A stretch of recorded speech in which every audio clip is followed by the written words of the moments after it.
The median wealth for single Black women in the US is just $100. That's not a typo. It's a mirror reflecting generations of systemic inequality.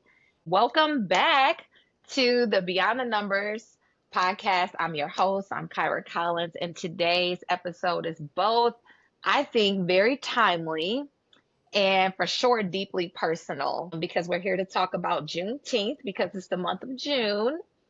And for those who are super unfamiliar, like me, I must admit, a couple years ago, I didn't really even know all the details behind Juneteenth. I had heard of it, but I didn't really know a lot about it. Juneteenth marks June 19th, 1865, the day when Union troops arrived in Galveston, Texas, and announced that all enslaved people were free. Over 2 years after the Emancipation Proclamation was signed, it's a story of delayed but not denied freedom. And while it commemorates a historical event, Juneteenth remains deeply relevant today as we continue to grapple with all the craziness we still deal with the legacies from slavery and systemic racism. So understanding this history isn't just about learning like a history lesson about the past. It's about how it shapes our present, especially in terms of mental health and financial wellness. And with Father's Day coming up, we also want to honor the strength and love of Black fathers, and especially the ones who are doing it solo. So we want to shout out the single dads. And to unpack all of this, I am not alone today. I am being joined by my good friend and someone who I deeply admire and that is very brilliant and deeply grounded, and I know can speak a wealth of knowledge about this topic. So I want to welcome back Miss Althilia Moore, and I'm so happy to have you, my friend. How are you? I am so well. And Good. thank you for having me again. Um, Yes. the topic though, the conversation, it's so Yeah, interconnected, it just, is. It yeah, so many is. issues. And So I was thinking about this as we were getting on. Am I right? I think it is Mental Health Awareness Month for men. I thought I mhm. heard someone say that it is actually Mental Health Month for men. And so I thought, Yeah, man, this June. all fits so well. Like everything just Yes. fits so well together. So yeah, this is Yeah. gonna be great. Mhm. So after I think Thank me and you were talking about different things that we want to discuss and bring to the audience. And I think you brought up Juneteenth. You put Juneteenth on my mind saying, hey, I think we need to have this conversation about Mhm. Juneteenth and also include the father's piece in it. I kind of got to thinking about it and kind of refreshing my mind about the different things that happened with Juneteenth. And so to kick us off, when you think about Juneteenth, what kind of emotions does it bring up, or what are your thoughts about how you resonate with it personally or even professionally? Yeah, I think what comes to me when I hear Juneteenth, um, I get proud. When I hear the Yes. word, yeah, it brings my proudness out. It's a powerful word for me. It makes me think of all of the heroes and sheroes that I have never gotten a chance to hear about in school or through family line and through educational books, on the news, in the media. Yeah. I think about the Yeah. big, huge loss and the big, huge hidden treasure that it is once I actually continue to keep learning more about Juneteenth. It really gives Yeah. me, I feel like a lot of liberation when I hear, Yeah. and I'm just so excited that it's finally an understood holiday that we can celebrate Celebrate. and keep learning about Yeah. and educating ourselves. Yeah, I think, before we start recording, I was telling you about when I first kind of like really realized what it was. And I was doing this on the street interview here in Detroit, which is a predominantly Black city. And Yeah. I was doing a business event, and my whole job was to go on the street and actually just interview random people and ask them, what's Juneteenth and where was it? And it was so crazy how as I was asking people, it was a lot of, I will say, a lot of older people that definitely knew what it was. Older Mm, Black people, but a lot of young Black people did not know what it was.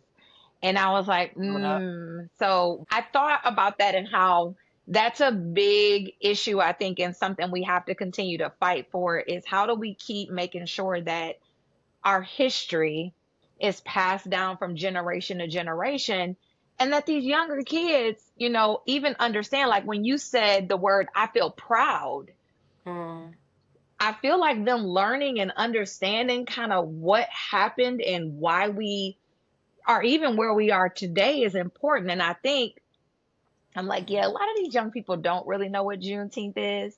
And I didn't think about it. I should have asked my girls yeah. what is Juneteenth and see what their thoughts were.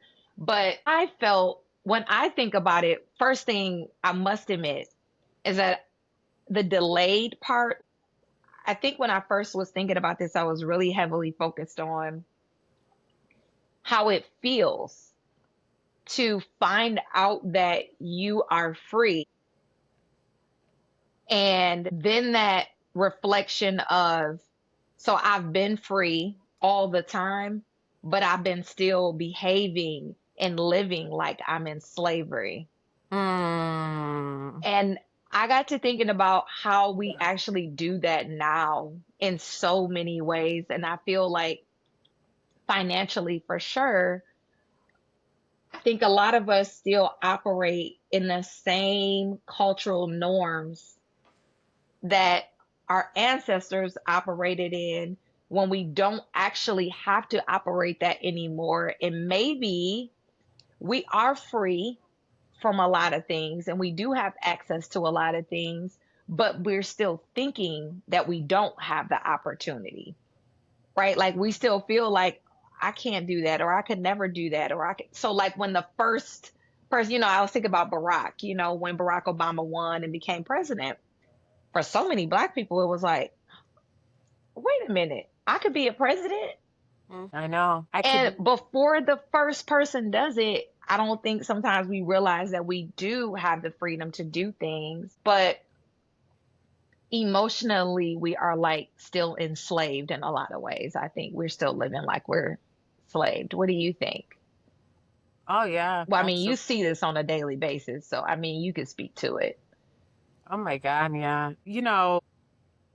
I'm always asking myself and looking through the lens with others, some of the things that I listen to, and I'm always trying to find out what is the basis here? What is your basis? Or, my question is hypothetically, like, if this was not available, would you do something different? Because when we're talking, our ancestors and our leaders from the past, I mean, they're lived in situations where they could not openly come out of their Yeah.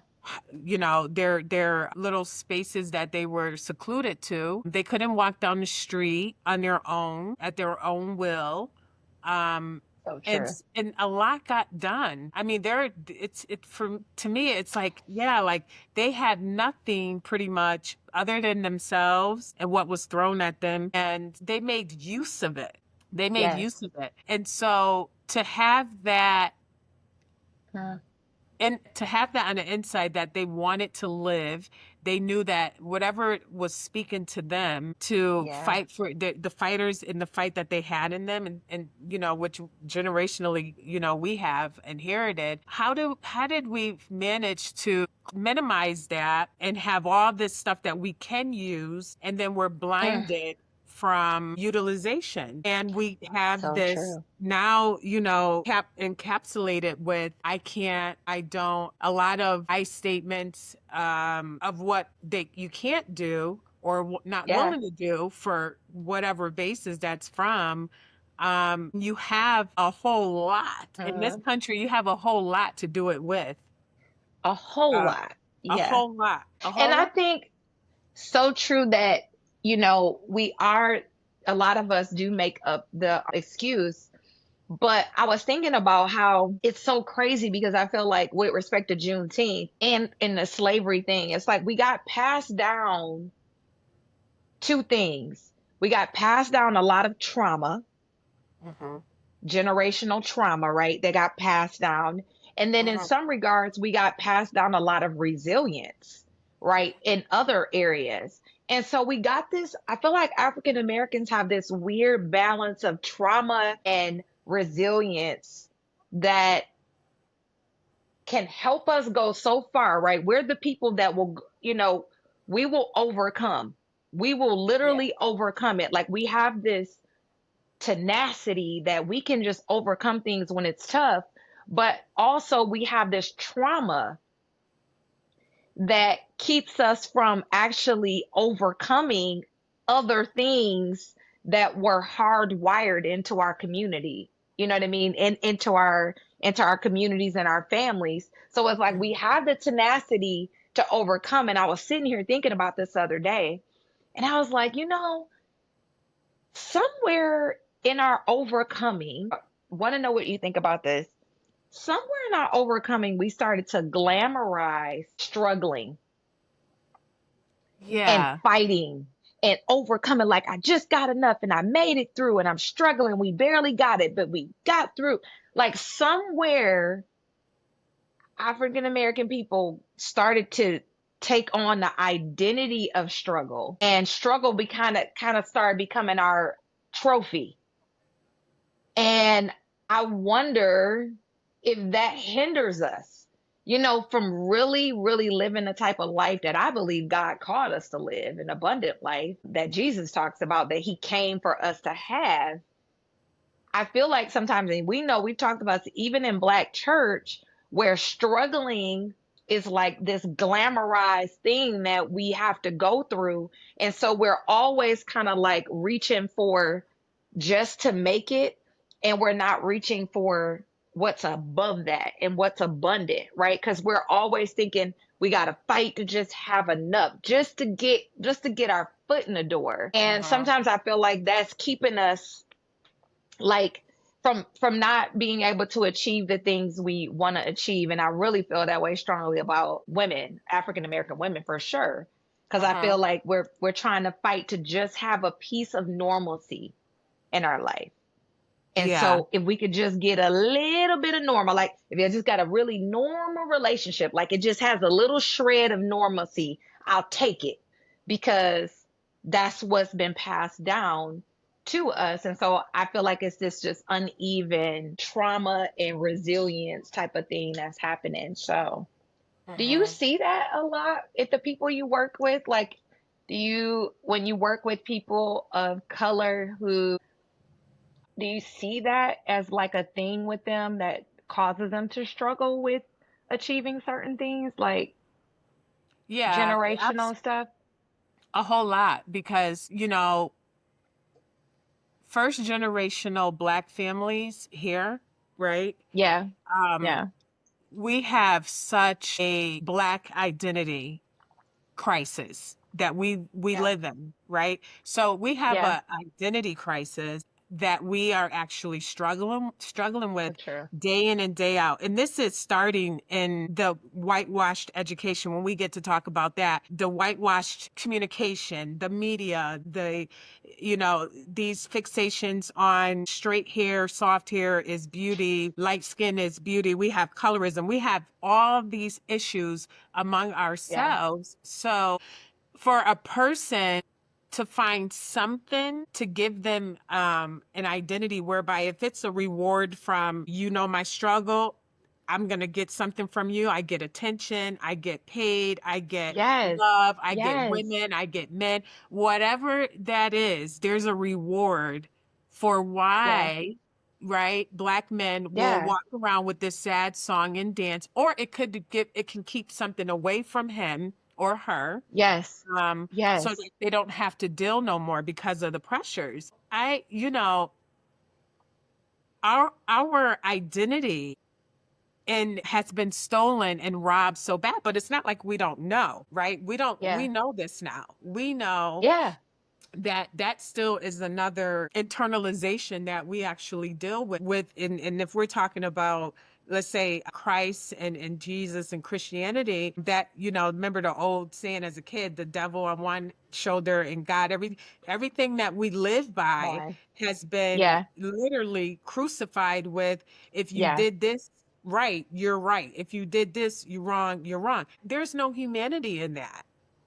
There's no Yes. humanity in that. Yes. So we can understand why anyone that has, especially, I'm going to say again, first generation Black families, anyone that's been here and only here, born, raised, and only can go so Yeah. far in their history, the struggle is so different and unique than Yeah. others who have So come true. here that look like the Oh my same, goodness. Come color of on. skin and stuff like that. But I'm here to Yes. talk about some more truths, just really geared to who are the real builders of this country, right? Which are the ones who, right, created Yeah. Juneteenth, Yeah. right? So I just want to speak on them and us, because that is Yes. it is too That, quiet kept and blended with other and everyone else's, and it's yeah. still not a focus on the real hurts No. and pains there that still sort of have, they triculate to Yeah. what, why we still lose in a lot of different spaces. I see that a lot. I see that to be a major societal problem that affects Yeah. mental health. Gotcha.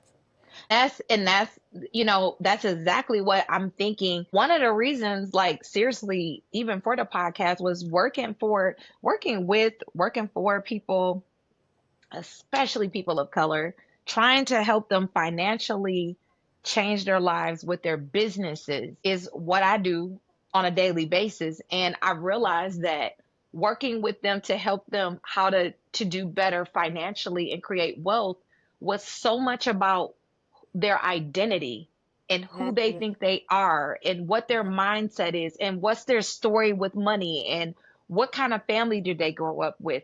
All of those things actually drive wealth. And it's hard for people to understand that when two ways. People who didn't grow up wealthy or didn't have that story that wealth is a possibility for them grow up thinking that, it's like this very hard fight. So like a person that, like, let's just say a white male in America, even a white male that didn't grow up with a lot of money still believes that wealth is a possibility for them, Mhm. Mhm. Mhm. right?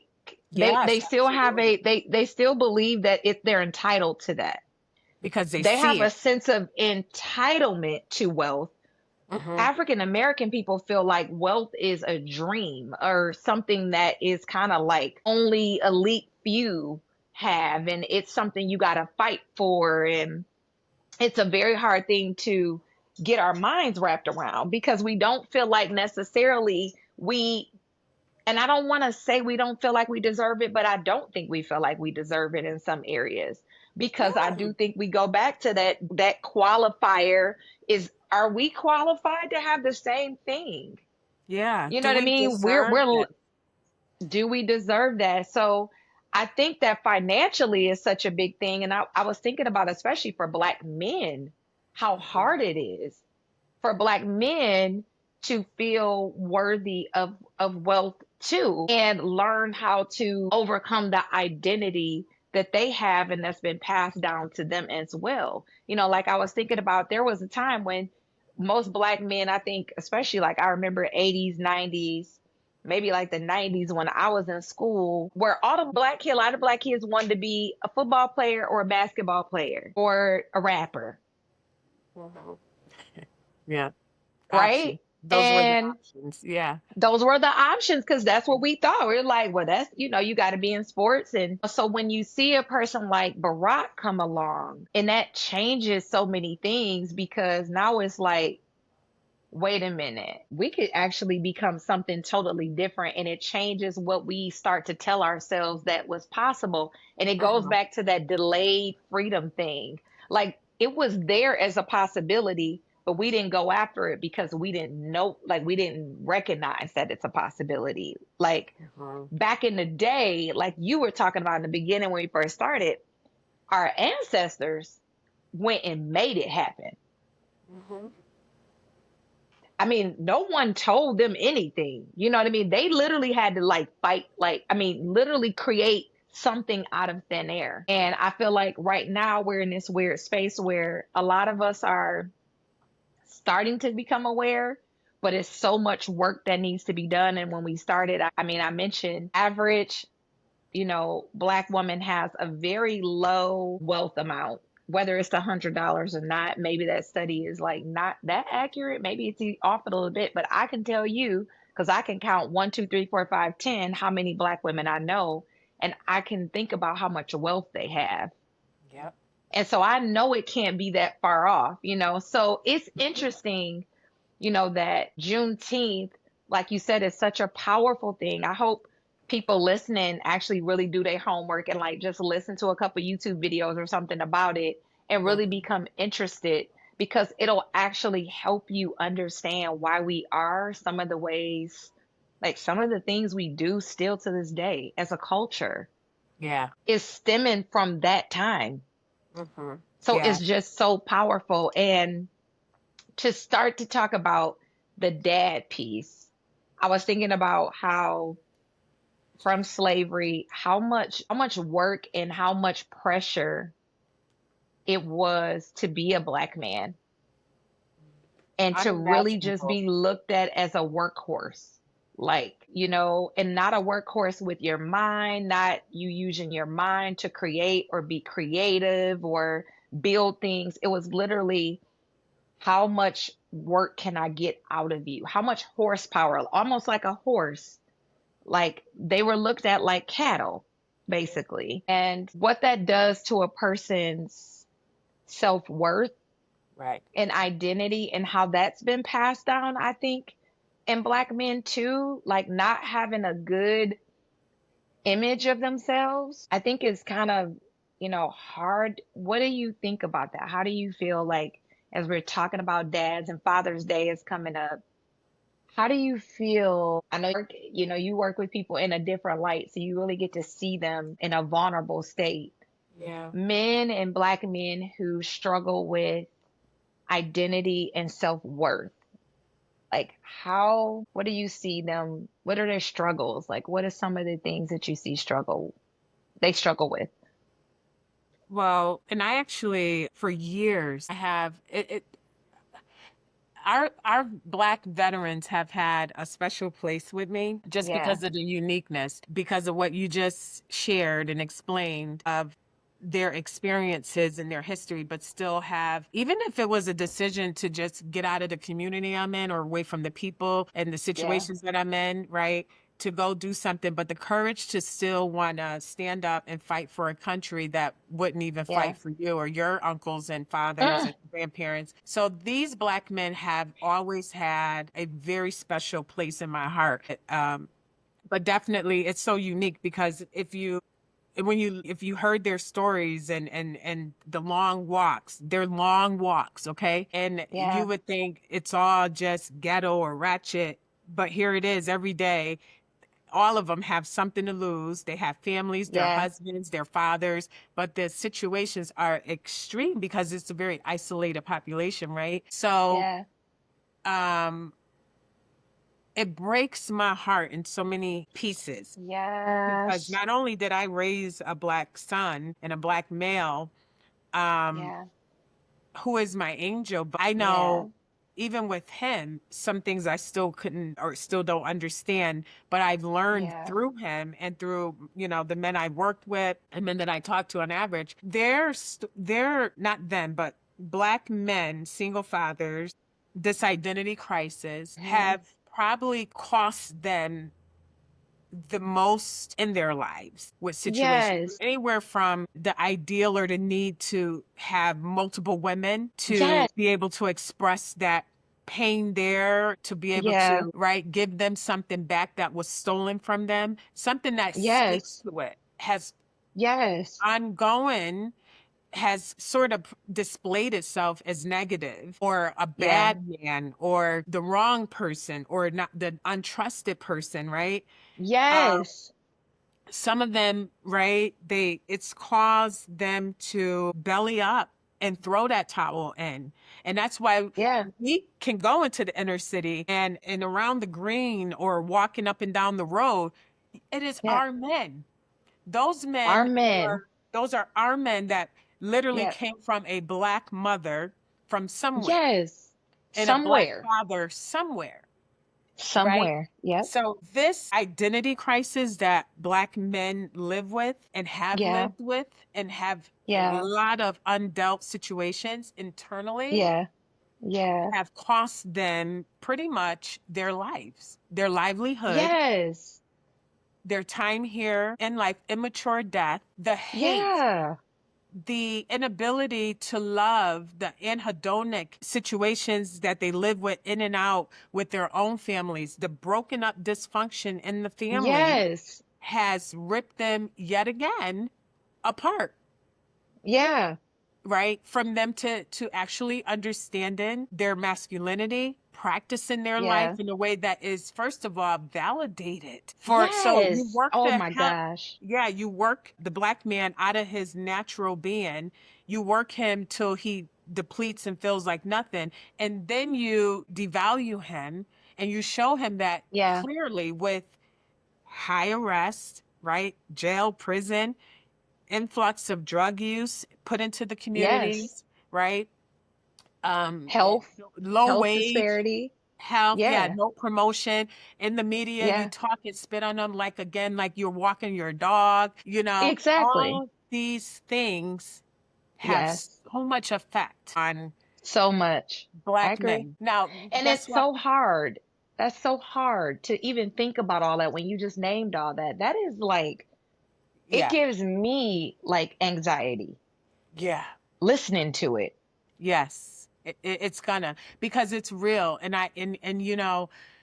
um again, the men that I work with, they're so unique because the way that I've seen them and have had been witnessed and visitation with, just the way they care for their families, their wives, their children, and then Yeah. all the hiccups and all the struggles and the troubles, and the way they Yeah. just stay there and do this thing and do this life stuff. Is the Yeah. reason why I know. I always say this is why I know he is the best man in the world. He Yeah. he had to Yeah. be infuriated against, because look at the jewel that he really is. Black men are Yes. something, Special.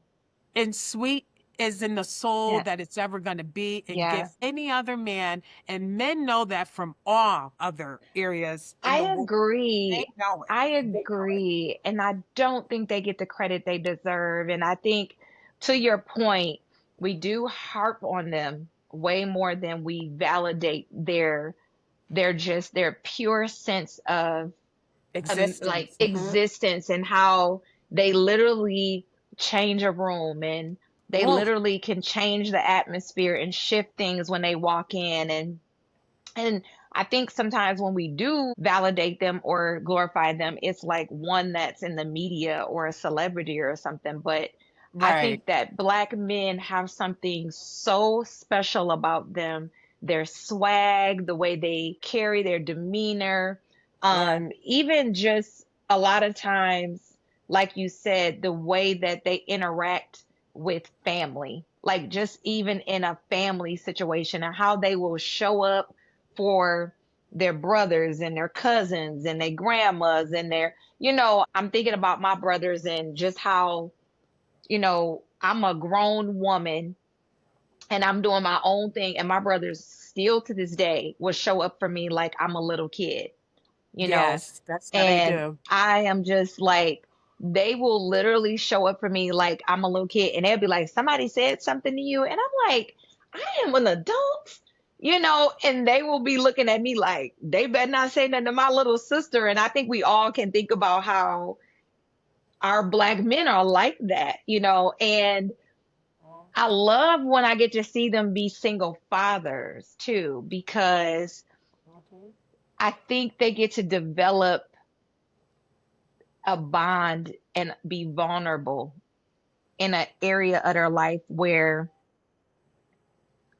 they probably don't feel like they ever could have, especially growing up with a lot of pressure. And I think when they have these little kids and they got these little daughters and they have these little boys and they get to develop these relationships out and kind of like show love and receive real love back. You know, nobody loves you like your kid loves you. Like when your Yeah. little kid loves you, I Yes. know, I mean, you know, that's a different kind of love when Yep. your little baby loves you. And I was thinking about Yes. how healing that must be for them when they're Mm-hmm. able, when they're given the opportunity to show up as dads, because I know we talk about a lot of dads who don't do their job and don't show up.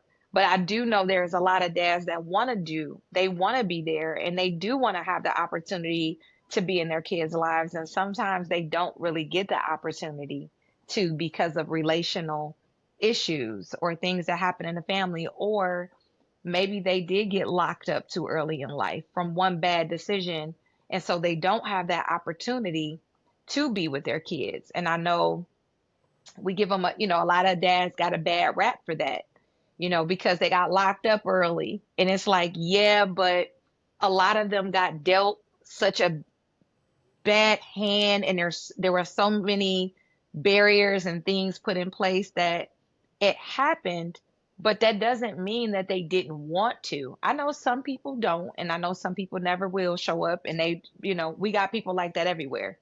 We Right. got moms like that, right? We even Mm-hmm. got moms that don't want to be a mom, ain't coming back looking for the kid or anything. But there are dads who want to be there, value being in their kids' lives, you know what I mean? And what we were going to talk about, being a dad in present in your kid's life, we know for a fact how important it is because we both have shared stories about our dads and how Yes. amazing they were. And Mhm. so while we were giving out shout outs to single fathers, my dad was not a single dad. And I know your dad wasn't a single dad, but we still wanted to shout out the single dads and let them know we love you guys. We see what you're doing. I see a lot of them on IG and I'll be liking their photos and I'll be putting hearts in the comments because it is just, I love to see a single dad do his thing. Yeah. Seriously. It really blesses my heart. And my youngest, her dad, when I met him, he was a single dad. And I'm pretty sure that's why I started dating him because it was so cute to Yeah. see him Well, with my that'll draw you stepdaughter. in. Yeah, because he was just like super girl. He was the dad that would be taking the braids down and washing Yeah. hair and doing all the things. And so that always burns in my heart, and he still is to this day. We haven't been together for some years and we're really great friends, but he is a phenomenal dad. Phenomenal, phenomenal dad. And so when you said let's shout him out, I was thinking, yeah, for sure, let's shout him out. So Yeah. that brings me to, and I know you got a fabulous son I've heard how awesome of a guy he is, and because I know his mom loves him. So he sounds like a great guy, a He great guy. he really Yeah. showed me how to love and heal. It's through him, Yes. just the way his charisma and just the way he was built, his DNA with God Yeah. just literally saved my whole Yeah. inside life, Yes. my dad was an absent dad at times, Okay. and so a lot of trauma there. And Yep. what was so unique Yep. about my own father relationship, the way him and I was my parents' youngest. And Okay. I didn't when know she, that. Okay. yeah, out of six. And so I was their Okay. last child. These two people were not the ones that went out and had children by other men, You're right. Right. Right. after they Right. had children together. So Yeah. I They were was like, this is it. Yeah. That's it. Yeah. My mother had two, my dad had none. He had four with her. He never was the guy that went and he had other women. Extra. But then he Yeah. always said, he said as an oath, under oath, he said, I never was gonna have kids with another woman other than your mother. Yeah.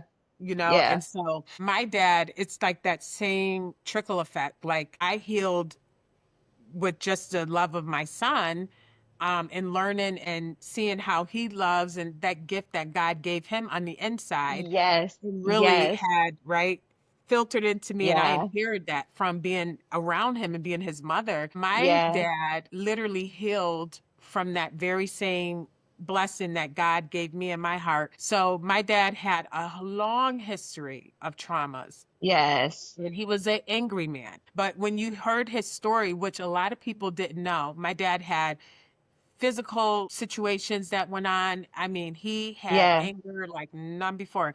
And I, to this day, God bless his soul and my parents, I always said the plate that my dad ate off of, which was a Yeah. raggedy one, he Yeah. had the right to be angry. Okay. Yeah. No one's Yeah. going to tell my dad that his reactions was not fair, because if there was anything fair in life, that was fair game right there. But Yep. the actions and the things that he's done, yes, they had to come with apologies, healing. Yes. And this Yes. guy told me all of his truths. My I dad, I love never met a that. man that cried the way he did with me. Yeah. His regrets, Oh, his shame, his hurt, his sorrows. yes. He gave it all to me because he always said my mother meant so much to him, Yeah. and it broke him. It broke him to almost depletion when she wanted the divorce, because he never thought Yeah. that would come, because this is a she at that time, this was a woman that what had like a Yeah. ninth grade education, and Yeah. my dad was the breadwinner. He took care of all of us with the pennies that he made. So, you know, Yeah. she, He you didn't know, see that coming. he, Yeah. after I got a certain age, yeah. So she got away from Yeah. him because they had a lot of traumas together, but it was love. It was a lot of love. Yeah. So much so that he passed away not even a year after she did. It was so Mm-hmm. close because it broke his heart Yeah. again when she Yeah. left, when she Yes. transitioned. And so the hours, the days, the love that my dad spent with me and the way he invested in me, um, Yeah. it just gave me so much independence to where sometimes I think a little bit too much, because I'm like, wait a minute. Mm-hmm. Like some of this stuff you're telling me, do you want me to be with a man? Because this is Yeah. gonna conflict. Like This I'm gonna gonna mess be, me up. Yeah. Like, I don't know if you need to tell me all of this. Goodness yeah, gracious. Yeah. yeah, like like I still have to have a. See, he really wanted all of us to be like Yeah. strong minded and never need a man and all. He didn't want that vulnerability, but Yeah. and so he always gave me quotes. He was the type of dad that I think at that time, one time I remember the most because he took me everywhere. He was very visual Yeah. type of person, and that's why I'm a Yeah. learner like that too. I learned by watching and listening. He was the type of dad. He would take me to Wells Fargo with him, and he would just say, "All right, sit there and just." You're not going to know what we're talking about, but just listen to what we're talking about. Here, hold this, Oh, yes. I remember you hold. told me that. Yeah, and literally I would be sitting there holding the home decree and degree, and I would be like, not, I'm just playing with it, but here it is. He's giving me the house information, paperwork, and he's like, Yeah. just feel it, touch it, listen to me, talk to the man at the bank, um, and just listen, you I know. love that. And I so I was love already, that. yeah, I was put in those environments with him. And conversations because he wanted to make sure that, especially Yeah. as a Black female, that we had some understanding of what Yeah. his quote would always be, your life created by you. Because he would always tell Yeah. me, he used to always say, he said, Thea for short, Thea, if you don't make a plan for your life, he used Oh, to always say, don't come crying to me that your come plan was on. mailed to you. He said, because if you are not going to plan your life, he said, that does not mean that someone else out here is not planning your life for their benefit. And then they'll send you your life and the plan to you in your mailbox. And I used to, every time I was around him, he would say that. And I used to be like, what is he talking about now? But he gave me these parables all the time. And Yes. Yes. oh, when I finally understood what all that meant, I'm like, oh my God, like that was so important that I understood that your life has to Mm. entail a plan of some sort. You got to be intentional. You got to be You have to be intentional intentional with your life. Yes. That is a word. because That there is is a word. That's a word. And I never, it can't go anywhere. He put it in me. It's downloaded. Yeah. I never let Yeah. it go. Oof. And I find myself repeating those words to my children, who are, Mm-hmm. all there. I tell them that all the time, that you have more control of your life than you think you don't. What you Yes. can't control, it's that is not for you to control, but you have to So true. choose to focus on what you can control. Yes. Plan. Yeah. And Make a plan. I think, I think too, your dad just understanding that the most important thing, it sounds like he knew he could do with you, is make the time that he did spend with you, when he spent it with you, count. Yeah, a lot of regret and sadness He, and mhm. yeah, when he was with you, he made it count. And Yeah. I think like that all the time because I lost my dad very early. We were very Mhm. close. So I think the same way. And I think, we had a lot of fun, but a lot of the things that I know made me the person I am, and the values and the morals and the love I have for people came from my dad and sitting down with me and teaching me how to be a kind person and treat people with love. And my dad was the type of guy that would treat, the person standing outside the store begging for some change and the guy inside the bank the same way. Everybody got the same kind of kindness. And my dad doing that for me, teaching me that, modeling that behavior for me was really important, I think, for who I ended up becoming and how I try to live my life now. So my girls know in school, my one requirement of them is not to get A's and B's. It never has been. My Mhm. requirement was always do the best, but always be kind. So Yeah. kindness is my number one requirement always, is to treat people with kindness and not treat people the way they treat you. Yeah. Because my dad always taught me, if you just treat people the way you treat you, then that means it's okay for God to treat you the way you treat him. Mhm. Yeah. And you don't Very always treat God very well. And so he treats us with grace and forgiveness and love. And, he's careful with how he yeah. loves us and he keeps us. And we don't do the same for him. So you can't treat other people like that if you don't want God to treat you that way. So I try to keep that in mind the way my dad taught it to me because he also, really helped me to have this imagination and have creativity and be a person who dreamed big. And we lived in a very like country town when I grew up as a little kid. And I'll tell us a story before we wrap. And we didn't go to church a lot at that point, I remember, but what we lived out in the country, and at night, because there was no street lights, you could see the Mhm. stars. Like it felt like you could almost reach out and touch them because they were just so bright because there Oh. was no street lights. Okay. And Wow. my dad would take me outside on the porch, on our front porch at night, and we would sit down. We have like a little snack or something, and he'd be like, looking at the stars, and he'd be like, well, what do you think that one is? And what do you think that one is? And we'd be coming up with stuff and shapes. And then he would ask me, so if you ever meet God or you ever go to heaven, what are the things you want to ask God? What are your questions for God? And me and my dad would have these long, what seemed like to me as a little girl, probably hours, but it probably was like 35, 40 minutes, I'm assuming. But as a little Mhm. kid, I felt like it was hours we would spend out there.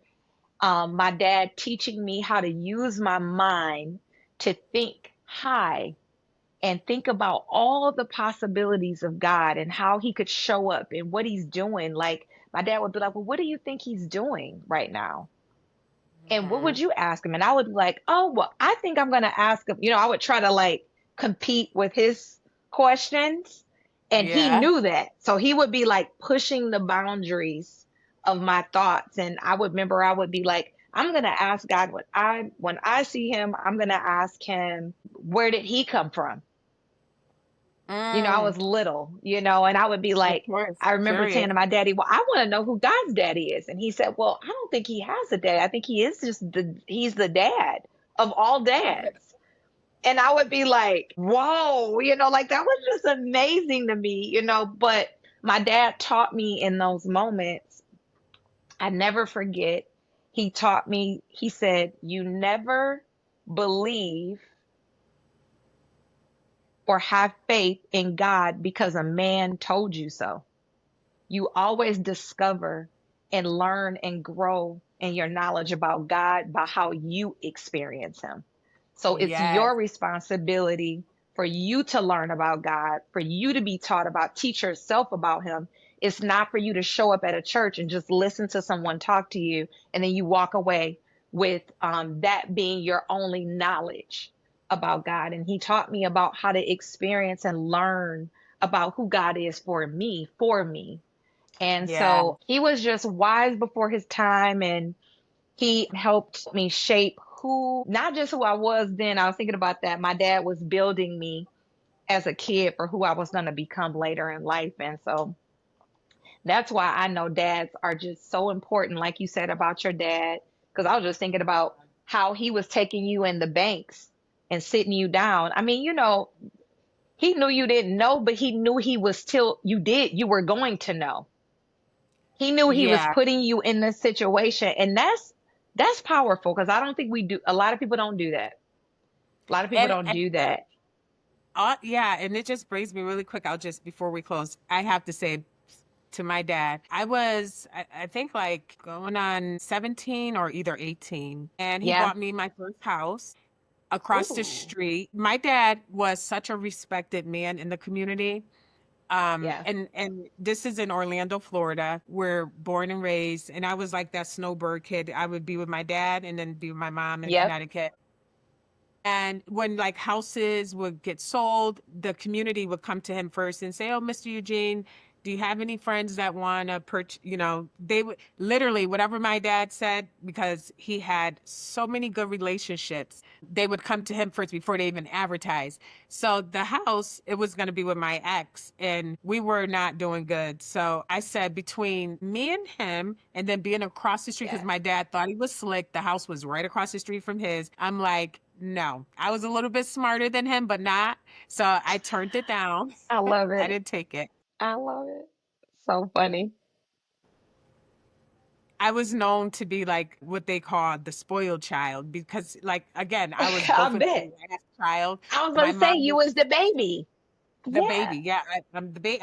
I'm the baby. And so who loved them loved me and all those Yep. things. So it was the friends, it was the community. And my mother was just the sweetest soul that anyone literally could sit down and just have a Yeah. conversation with. He was so sweet.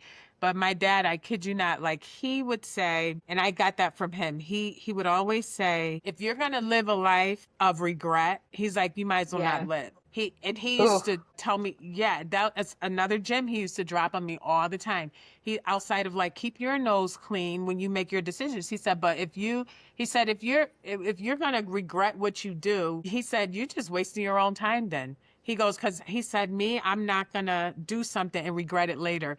Whoever I am at that moment is who I am. Exactly. Yep. That's Yep. that's what brought me through.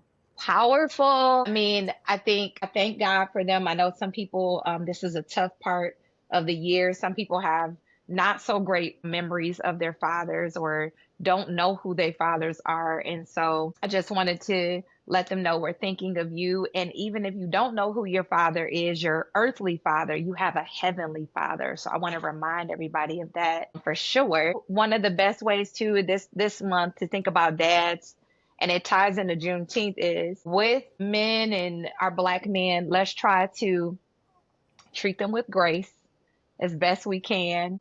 I know sometimes that isn't easy, and I know they're not perfect, but I think as best we can, like you said, let's try to understand their history and their past and the things that they've had to overcome and the things that maybe have caused them to have some of the habits that I think we don't want them to have.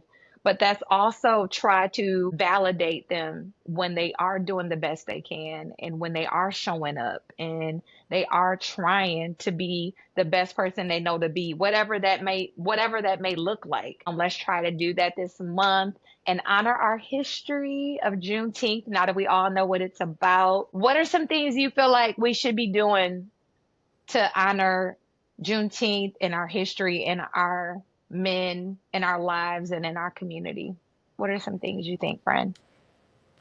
You know, I want people to just get a little more serious about their communities. Yes. If you see nothing in the community that's going on, that should give you enough information that you may be the one to start to offer something to the community. I mean, and Yeah. let me tell you, I'm not asking you to look down the street at the other community because I know some of this stuff is so blatantly in our face where you could be Yeah. downtown and it's glorified and you go behind downtown. And Yeah. I know in Orlando, that's how it is. You go Orange County downtown.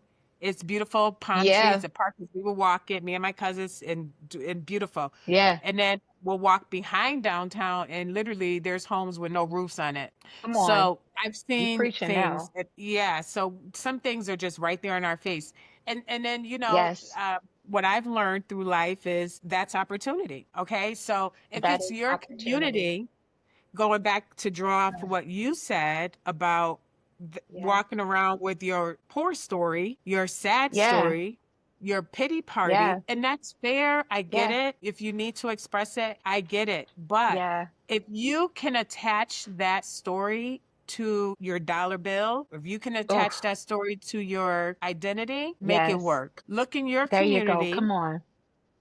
be real with what is going on, but also know that Yeah. it's innately in you to make change there. Add something to the community.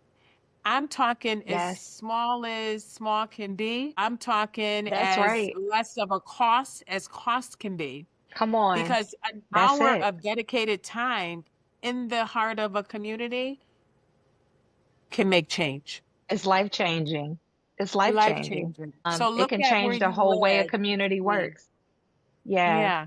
If you Such see a good bunch of advice. single mothers, yeah, if you see, and I just want to throw a few out there. If you see more younger single mothers walking around pushing Yeah. babies, then offer an hour. Let's go to the park, bring all your kids. I'll put some music on. I'll sing a song. Let's write. I don't know. Yeah. I don't know. It doesn't Play a have to have any game. money associated Yeah. with it. Let's play a Yeah. game. Yeah. Let's talk. Talk Let's or sit in the hang circle and out talk. or yeah. Yeah, I think Yeah, that is so yeah. true. That is so true. Okay. I was thinking about another community thing is our elderly people. We have so many elderly people now in our community. If you see elderly people struggling, help them out. I don't care if it's just one person, like you got one neighbor, just going over, hey, you guys need anything, checking in? Do you need me to move something around in here? Do you need help with, I was thinking about all the technological things that elderly people deal with now, trying to pay their bills and make phone calls Mhm. and make doctor's appointments and, just different things that they're dealing with as we grow. The technology is starting to get vastly different and helping them out as well is a way that you can really help out in your community, and just making sure they okay and they hanging in there, they don't need anything. So checking on one another is a big thing. Just checking Yeah. in, just checking in, literally. Just I've seen literally just the same store you go to all the time, just stopping and asking someone, how are you? Yeah. It How really are you? causes, yeah. So So effective. I love that advice that you gave. I think that's something that I want to wrap on, that you guys, I don't think you could have got any better advice on what to do if you want to feel like you are doing something to impact the people around you. Is that to just get involved in your community? The first community I always say people can get involved in is the one in their house. So start Yeah. inside your house if you have to. There's Yeah. usually a lot of healing and love and repair and so many opportunities to just start fixing the community in the home that you live in and then taking it on the outside. So I wanted to say thank you again, as usual. I know we had even more stuff to talk about. So this isn't goodbye. This is just like see you in a minute um, for me and you. But I wanted our listeners to know that we are wishing you a very, very happy Father's Day celebration. And we hope that you have a chance to honor Juneteenth with your family, that you walk around, as you said, with pride and proudness. If you're an African American person, and if you are not an African American person, we still want you to walk around with pride. We still want you to walk around with love in your heart. We still want you to still impact your communities as well. And we still want you to celebrate Father's Day. So Girl. thanks for listening. Please share. Share this. If you heard something that you liked, share it with a Black father or a father figure in your life if you could for me. And always leave comments if you can. Let us know what you thought about this, if it impacted you in any way. And always, you can look in the notes for my friend has a great book, and I think I linked it in our last episode. But you have a great journal and book that they can purchase, which I think is a great Father's Day gift to get men to start thinking about their feelings, getting it out of their hearts and on paper. And so that's always a great gift. I'll link it in the show notes. So if you guys are interested, you can purchase that. And if you have any questions about coaching and financial coaching, I'm always here to help and guide you through that as well. Anything else, my love, before we wrap? No, I just want to say, lastly, though, um, Yeah. please take care of yourselves. Self-care, self-care. Just Love please language, baby. pri yeah, prioritize yourself Yes. in some manner. All That's right, take care of yourselves, Please be please. kind to Yeah, yourselves, you guys. That is my yeah. love language. And you heard it from a professional is telling you self Oh, care, self care. So thank you for tuning in. Happy Father's Day. Happy Juneteenth. Enjoy your month of June. And we'll see you very, very soon. yeah.